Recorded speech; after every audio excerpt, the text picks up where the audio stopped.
වෘත්තමෝස්තර අඳිමු.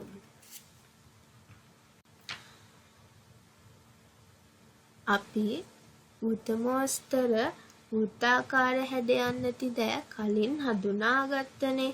ඉතින් එවැනි වෘත්තාකාර හැඩයක් නැති කාසියක් හෝ වතුර බෝතල් මූඩියක් ගෙන මෙවැනි සරල වෘත්තමෝස්තර නිර්මාණය කරගන්න පුළුවන්.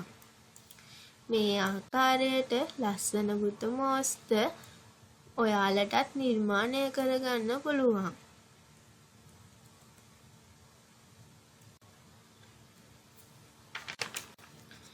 කවකටුව භාවිතයෙන් ඊළඟට අපි වෘත්තමෝස්තරයක් නිර්මාණය කරගමු.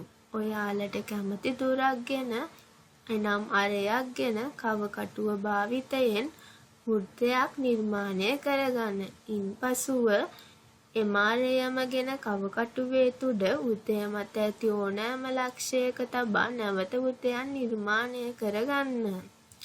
ඉන්පසුව පළමු වෘත්තයක් ඇඳගත් වෘත්තය සහ දෙවනු ඇඳගත් වෘත්තය ඡේදනය වන ලක්ෂය මත කවකටුව තබා නැවත වෘත්තයක් නිර්මාණය කරගන්න.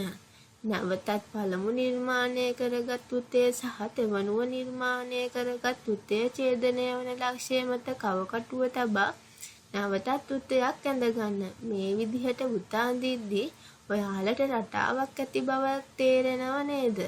ඒ රටාව අනුගමනය කරමින් මේ ආකාරයට අවසානයට ඇඳගත් වෘත්තය පළමු වෘත්තය සමග ඡේදනය වන ලක්ෂය මත කවකටුවේ තුඩ තබමින් මේ ආකාරයට අලංකාර වෘත්තමෝස්තරයන් නිර්මාණය කර ගැනීමට අපට පුළුවන්.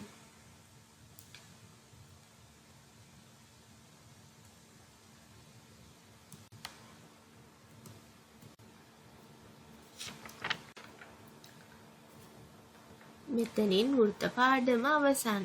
ඉගෙනුම් මග සමග එකතු වුණ ඔයාලට මේ පාඩමේ මොනාම හරි ගැටලුවක් තියෙනව නම් කමෙන්ට් එකක් දාන්න අමතක නොකරන්න.